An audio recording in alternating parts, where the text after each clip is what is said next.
First, Matt, Adam, Jamie, I want to thank you for coming on the show to talk about your new game, Lovers in a Dangerous Space-Time. We really appreciate it and love the art and design of the game. With so many indies releasing this year, there are a few games that really stand out, and this is one of them. What is the premise behind Lovers in a Dangerous Space-Time, and is the game story-based, mission-based, or both? All right, well, the premise of the game is that you and a friend are the sole crew members of this giant, massive spaceship, and you fly around the galaxy, and you have to work together to man the turrets and the shields and the engines, and you don't have enough people for it, so you're always running back and forth and trading responsibilities and trying to like look out for each other and stuff. Right. But you're both inside this one spaceship. And so it's sort of this frantic like time management and like who goes where. And it's an action game, so you're flying around, you're shooting robots, you're shooting giant constellations that come to life, you're exploring, you're powering up your ship, and it's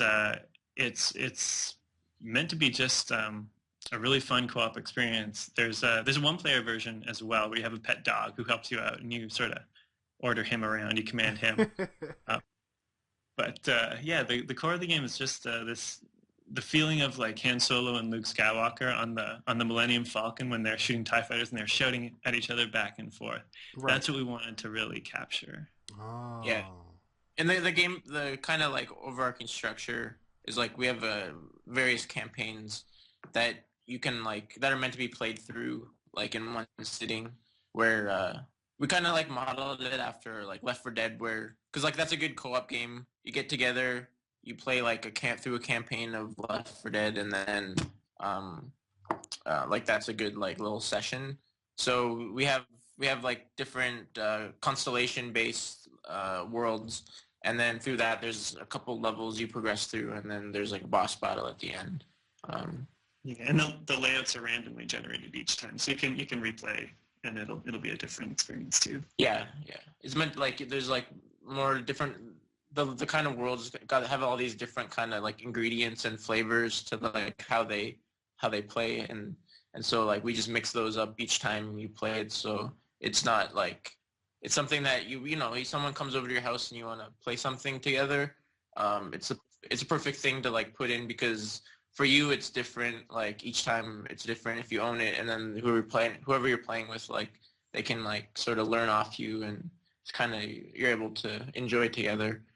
In like one session, where you don't have to like always worry about it, you know, like an 8-hour game, but like the amount of content we have is going to be for like over the course of the different campaigns.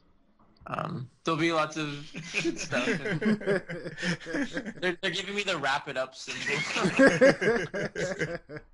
No, we definitely understand. I think I think you guys talked about co-op and multiplayer. I think a game like this would be absolutely awesome for a feature like that. So you guys do have a local co-op as well as an online co-op? No, we don't have online co-op. And that's something that it was a decision we made pretty early on. Like the core of the experience is always local, like couch co-op, just talking back and forth. Because it's a game where you're both piloting the ship together, you have to be in constant communication all the time. Otherwise, you really lose something. Your ship doesn't work that well together. And also, just us being a really small studio, we had to pick our battles, and we just focused on the things that we really, really believed in were the core of the game. Right. Very interesting. No, it definitely is. I wanted to touch on something. When you guys thought of the constellations, are there real constellations, or like did you just make them up like a starfish constellation? Or because I know one of the cool things that you had in one of the previews was the bear.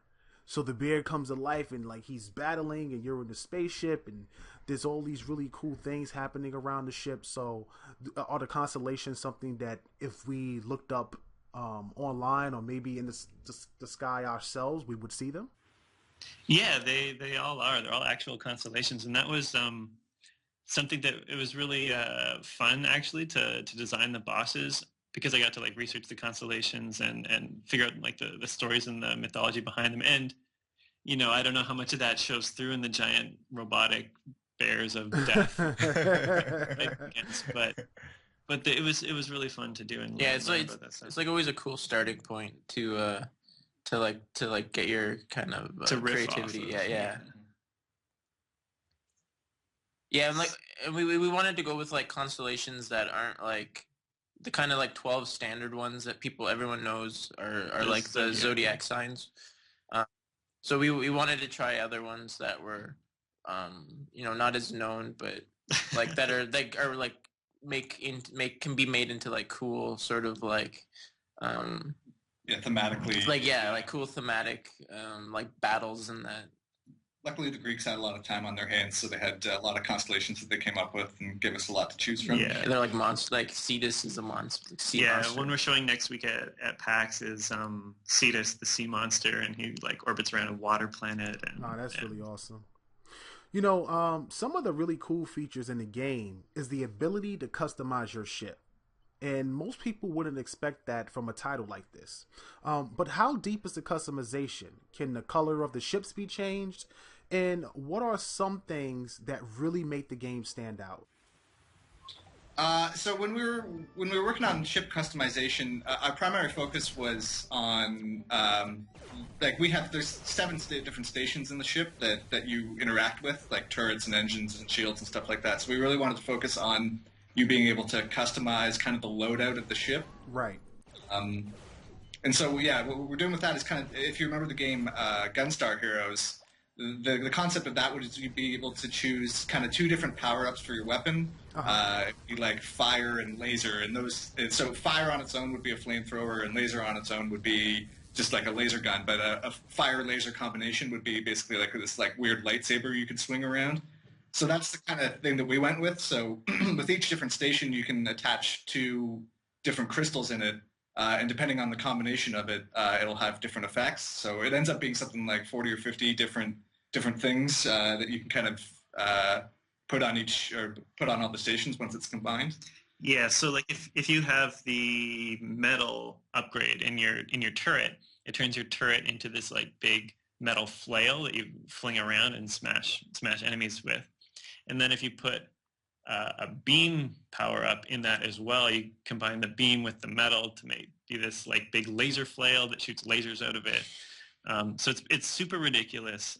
It doesn't make any sense, but it's pretty fun. Yeah, and in terms of how we set it up, like it's not a progression in like an RPG sense or something like that where you're like leveling up your ship and that's the way it is. We kind of did it a little more in arcade sense where each time you start a campaign, your ship starts out without any power-ups, and then as you're playing through it, you're able to kind of customize it for that run, and then when that run is over, the next time you play through it, you can try it with a different loadout or things like that. Gotcha. And then at the start of each campaign, you get to choose your like starting layout of your ships, and there's a few different starting ships, and they're like different colors, but they're also each one's got a little twist on the rules, on the gameplay. And then you choose your starting ship, and then as you play through, you collect upgrades, and you can choose how you want to customize your loadout as you play through a campaign. That's a very actually interesting concept. So pretty much every mission that you do prior to starting the next one is not a carryover. You literally start with a new loadout. From campaign to campaign, it's you start fresh and you can unlock different ships and choose different ships and start fresh. But within a campaign, from level to level to level to level, with the boss at the end, that is additive. So you in the early levels of a campaign, you want to be collecting enough power ups so that you'll be well equipped to fight the boss at the end of it. Are there any unlockables in the game? Yeah, there's definitely ships will be unlockables. We've got a few ships that we're playing with. We're trying to figure out, we're still in production, and we're trying to figure out what other unlockables are. But there'll definitely be player scans that you can find and stuff like that. Right. We're still working out the total upgrade unlockables and how that works out though. But there will be something. Brandon, you got anything to add? Yeah, I just, taking a look at the game and what, Microsoft kind of showed with it, there's definitely more than what meets the eye. in this game. It sounds a little bit more deeper than what I intentionally thought about the game. So that's very interesting. The combinations and things like that. Um, have you guys set like a target release date, or are we looking for sometime soon, or are we looking maybe later this year, early 2016? We're definitely hoping for this year, but we don't have anything definite yet. We're still working it away on it, trying to polish it up and make sure it's perfect. But as soon as possible, basically. Yeah, we've been working on this for a while now, so we want to get it out there soon. Okay. I think what's really cool about it is the fact that you guys put lovers in a dangerous space-time. So you have these two companions on a ship as they're trying to work together. Is there like a really deep story between like what they're trying to accomplish, just them working together, like the story premise behind the two lovers trapped on this spaceship traveling through space? There's not. I would not call our story deep. There's a little bit of backstory, and in the future, you see, scientists realize that the power of love is the greatest force in the universe. Right. And they power all their interstellar travel through the power of love. And so you're trying, you're just cruising around, and you're trying with the power of love to bring peace to the galaxy. That's about it. It's as deep as it goes. Yeah. Oh no, but it looks very, very fun. I think a lot of people will like it. Xbox gamers, we're really starting to appreciate these ID at Xbox games.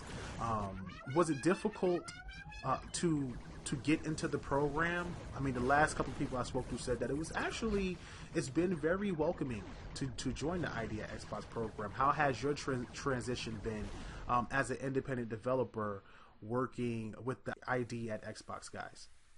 Yeah, like we applied when they announced that program. Mm-hmm. Like I kind of like woke up and I saw the announcement, and then I applied like a minute later, and they got just like hammered by like with applications. Right. All at once. They said I don't know how many they were anticipating, but the amount of applications they got was like, It's like far tenfold more than they like thought. far exceeded what they thought there. But yeah, like they replied to us immediately after we applied, and we just went through that process like over the course of a few months, like getting everything like on our side ready for that. So yeah, it was always they always did like everything that in their power to like make the experience, because like we're not experienced game developers. Like we've never run a studio before. This is all new to us. So Right. they've definitely like They held our hands they have as that much as possible. they do they have that like they use that knowledge to like help us, because like there's a lot of things that we don't actually know what we're doing. Wow. Like I didn't know that. business aspects. That's So- awesome. That's actually pretty cool. I didn't expect them to really be that engaging, more than just giving you guys some dev kits. So that's very encouraging to hear, and I think that'd be encouraging for other developers that may hear this. If you know how to create a game, but you may not know how to run a studio, Microsoft will reach out and help you in that regard. That's pretty awesome. Yeah, it never felt like they were holding it against us that we were totally new at this. It was cool. Mhm. Oh, that's awesome. Yeah, that's pretty sweet. If Lovers is successful, which we all hope and know it probably will be, but if Lovers is successful, do you plan to release a sequel, or do you have any plans to work on some other titles you may have in your portfolio? We've got some ideas that have been kicking around for a while. Like this game started as a game jam project for us, Right. and we've got a bunch of other like little game jam ideas and things we've wanted to tinker with. So there's a lot of stuff that we that we want to return to at some point. But like, I mean, I figure that once this game comes out, it's going to be a while of supporting this game. Like, Right. If we can, Yeah, even just bug fixes and making sure that there's enough content, or if it's successful enough that people want more of it, maybe we can have additional stuff or something. But Right. Yeah. No, that's awesome. That would be great. I mean, it's, to me, I think that is all about bringing new experiences to the platform. It doesn't always have to be a AAA title. That the smaller titles from the smaller studios are just as important. And speaking with you guys, because my team has been talking to a lot of the indie developers lately, and people look at the PlayStation platform as now the place to go for indies. But I think the greatest thing about the Xbox platform is that it's really showcasing the really standout titles. It's not just flooded with titles that get lost. Like, when this game hits the platform, it will be a real treat. It will be a real featured title, not something that gets lost among a sea of indie games. And with a unique take on what you guys are doing, the couch co-op, which is something that, be honest with you, is very important. A lot of games don't have couch co-op anymore in the world of online. So that was really great that you guys implemented that. And then obviously the unique take on the Constellations and battling. I think you guys have a recipe for success, and I look forward to it. And I'm glad that TiC Podcast could help get the word out there about Lovers in a Dangerous Spacetime. Oh man, well, thank you. Yeah, no, it's definitely awesome. It's definitely awesome. Brandon, do you have anything to conclude? No, I just, for me, being one of those guys who kind of like the smaller games, this is definitely one that caught my eye. I love to see, bright colors on the Xbox platform because they've been so known to, the darker browns and grays and things like that. So when we get bright, colorful experiences on Xbox, it's definitely a treat. I definitely can't wait to check out this game, and TiC Podcast will be there to self-promote it. We'll definitely run it on Twitch. So we got you guys back, man. Sweet, thanks. Awesome. Sweet. Well, we want to thank you guys again for giving us the opportunity to talk with you about Lovers in a Dangerous Spacetime, and we hope that you come back to talk about Asteroid Base's next project in the future. Yeah, for sure. We hope so too. There will be an Asteroid Base.